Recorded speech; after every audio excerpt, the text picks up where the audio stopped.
last Sunday in April, about 6 a.m. just gone. That's a nice picture.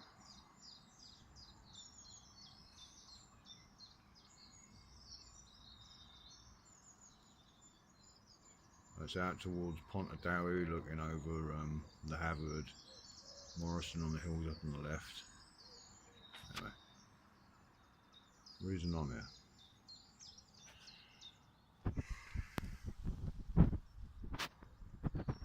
Okay. You've got a choice of directions with your balcony. You can go vegetables, you can get flowers, you can do whatever you want. Mine is always environmental, so I'm interested in watching the insects, the slugs, anything. Watching it all move. It's supposed to be a symbiotic relationship between nature and man. So, as little chemicals as possible. First thing, hostas. They attract slugs.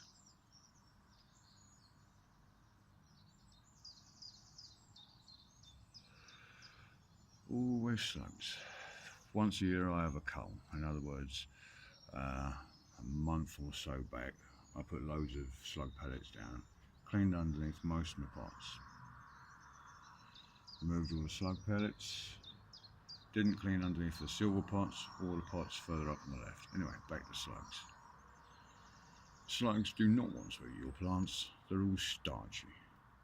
They do like decomposed and wrecked material. So when you pull out your weeds, dump them on the floor, step on them, walk away.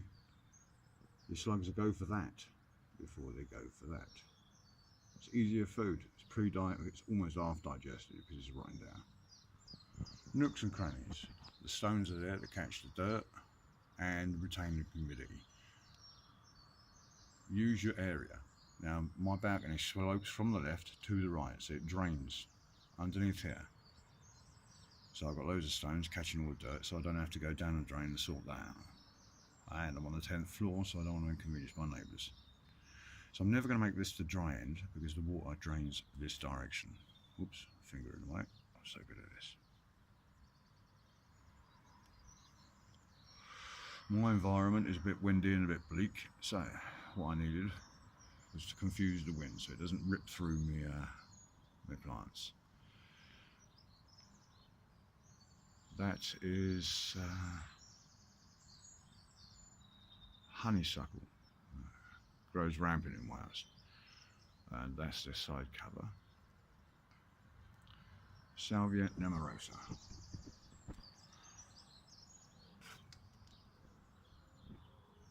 In depth of borders I'm going for. Calendula. The soil's lovely because I use the worms. It's been raining all night.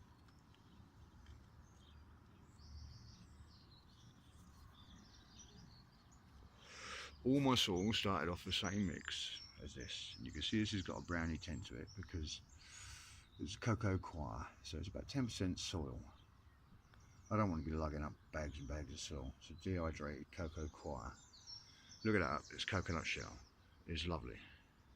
The white stuff's perlite, of course.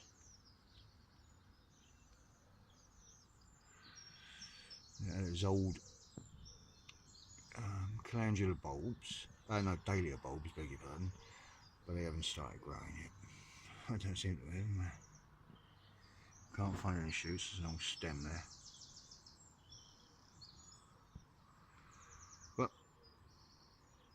I pulled them out before the winter and dried them out as well. And these are the ones I dried out and put out. The other ones that come up towards the end of summer. Set them in a bucket. Same mixture for the soil. It has taken off. This is the first season. I saved that off for one job. And it's just, well, taken off. More Salvia nemorosa. I've also seeded Linaria out here, and you also get the random sunflower. So out here is Linaria. I think that might be some of them just down there. This is to keep off the stinking pigeons, these sticks. I don't mind them. Yeah, that brings me to another subject. That's the sedum again as well. I can never remember what that's called. It's a petunia. I think after 10 years that's finally had it. Stinging nettles. I've cropped those and they should be restrained in their growth by their sedum. They might actually be squeezed out, that's alright. Chopped them up, top dressing for that, which is the honeysuckle, and top dressing for that, it will rot down, which is tiger lilies. You can see the stinging nettle top dressing.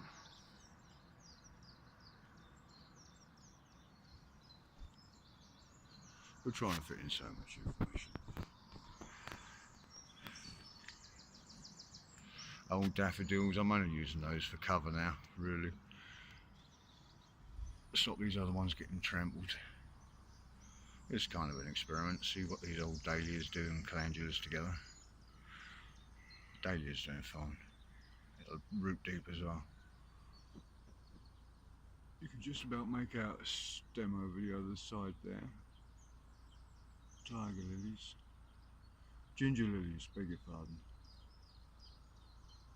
Those are lilies. No. Oh, I can't remember. Pink ladies, just I can't remember. Again, don't want it too tidy.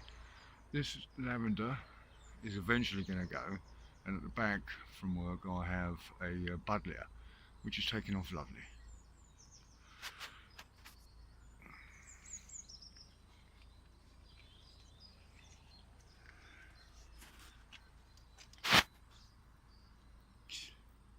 Ginger lily.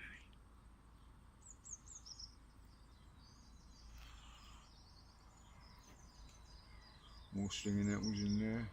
A rock rose. That is proper ginger. Couple of shoots of that. There's a buddleia. Nooks and crannies, trying to reduce the standing water.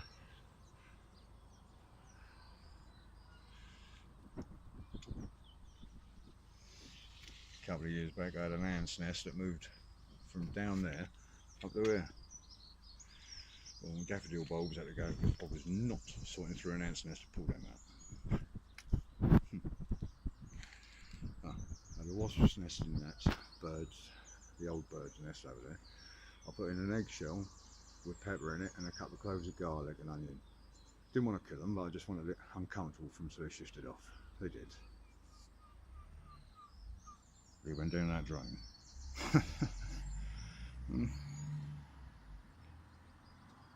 Anyway, this is long enough. Keep it as natural as you can. Worms, as little chemicals off the periodic table as you can as well. Eventually my houseplants will be out here. It's still a little bit cold, the rain.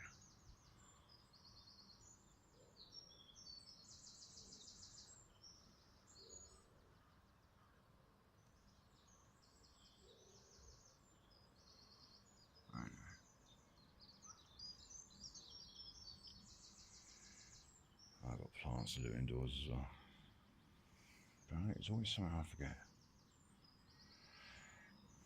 Calcified seaweed, food pellets, which are 777, and worms. Worms are the key. That's a bit of water for the birds. Keep it sheltered so my junk stays out of it, and rinse it out as well. Spare calendulas, well, I suppose I could put one over there to the right. Perhaps another one there as well. Things to do.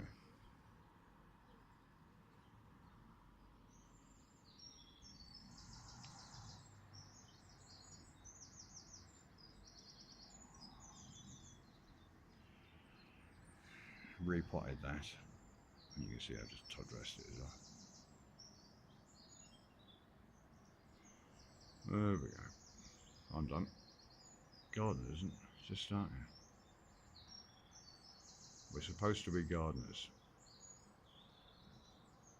Nobody starts off brilliant. I don't think anybody ever gets brilliant. You can only cotton on to what nature's doing, that's all. It's already doing just fine with ours.